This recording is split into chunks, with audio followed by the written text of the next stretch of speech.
now we'll spend some time understanding the reactors that are used within a nuclear power plant. There are 440 nuclear power reactors worldwide. 78% of them are cooled by light water, that's the H2O that you and I know well, versus 22% cooled by heavy water. Now, when I say cooled, it's not just the water is used to cool. The water actually does participate in the reaction of the neutrons being fired in and interacting both. They interact both with the water as well as with the uranium itself.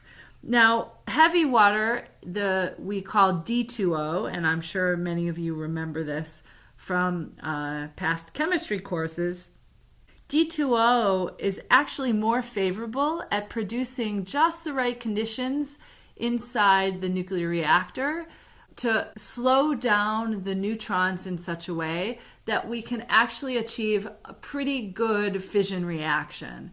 So with the use of D2O, we don't actually need to enrich uranium. We can use regular old uranium, a mixture of U-235 and U-238, and the D2O, again, is able to create these favorable conditions such that we do end up causing fission and energy is released.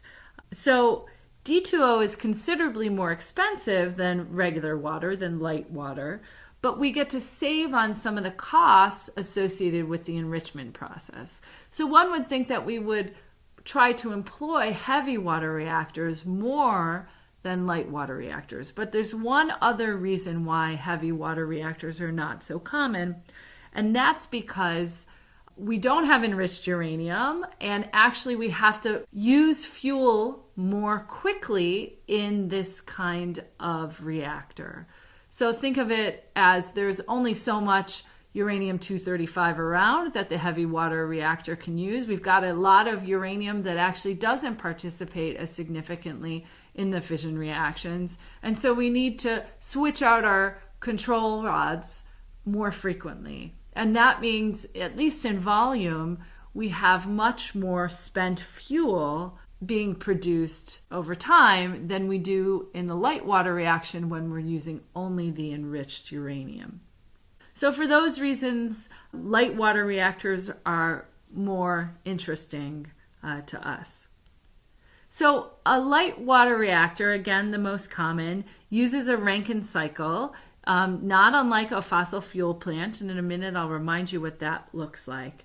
There are two different kinds of light water reactors. One is a pressurized light water reactor, and the other is a boiling white water reactor. About 75% of the LWRs are pressurized, about 25% are boiling. And when we have a pressurized light water reactor, what we're trying to do is keep the water that's interacting with the fuel rods, keep that water as a liquid. As soon as we go into a phase change, it creates more problems sometimes than they're worth. And by keeping that water at a high pressure, we're able to then keep that water at about 300 degrees Celsius without causing boiling, without creating steam. In the boiling water reactor, exactly the opposite is the case. We can run it at much lower pressures and as a result create steam and use that steam directly in the power plant, and I'll show you that in a minute. Of course, in the pressurized water reactor, the liquid then has to exchange heat with the steam used in the power plant. So again, we rely on the Rankine cycle here, and if you don't recall exactly what that cycle is, I'll ask you to consult your thermodynamics, undergraduate thermodynamics book. In the nuclear power reactor, there are about 40,000 to 50,000 fuel rods. Each rod is about 1 centimeter in diameter, about 4 meters long, so it might be a little bit bigger than you were picturing it. A Zirc alloy cladding contains the uranium pellets. Remember, the uranium, the enriched uranium, is formed into these pellets, and those fuel rods are then filled up with those pellets. Now, there are then fuel assemblies of about 270 rods each, And then many of these assemblies are arranged in parallel. And water basically fills the spaces between the rods, in this case, our light water. Of course, there's sophisticated controls for all of these nuclear reactors to ensure that we have a nice critical condition, a well-sustained condition that isn't dangerous. But there always is a second independent shutdown system in these nuclear reactors. And what that shutdown system is a way to inject water-soluble boron into the reactor, because boron itself is a large neutron absorber. So the idea would be to try and absorb as many of the neutrons as possible to reduce or delay or shut down altogether the reaction. Now, the thermal efficiency of these pressurized light water reactors is about 33%. That actually is lower than the efficiency that we can get with fossil fuels and even some of the more advanced other nuclear power plants that we use today. So those range from 40 to 50% or so, if you remember. But as we discussed at the beginning of this week, the fuel cost associated with uranium is so much lower because we need so much less uranium than we do fossil fuel to generate the same amount of energy. So if we take a look, I just want to remind you what a typical fossil fuel plant looks like, right? So we take some kind of fuel. We were just talking about coal, so let's pretend it's coal for now. We burn that coal in hopefully a nice complete reaction in the boiler that generates heat, turns some water into steam. That steam is moving at a very high velocity, at high pressure, and it's hitting the blades of a turbine. And those blades are rotating, and that rotating shaft is connected to a generator, which then, through copper wires and magnetics, generates electricity. This steam then has to go through a condenser. We have to complete the cycle.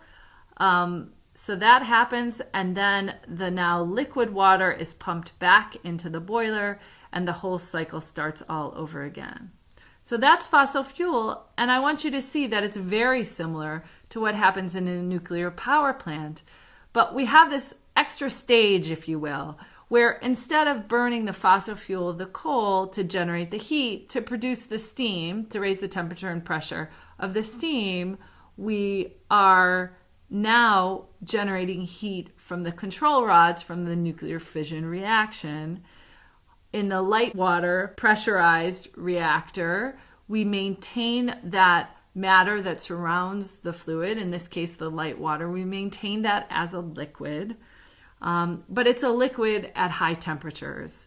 And so we're able to put it in a heat exchanger such that as that liquid high temperature water passes through the heat exchanger, it comes in contact with the water that's actually used in the Rankine cycle to hit the turbine blades and generate electricity.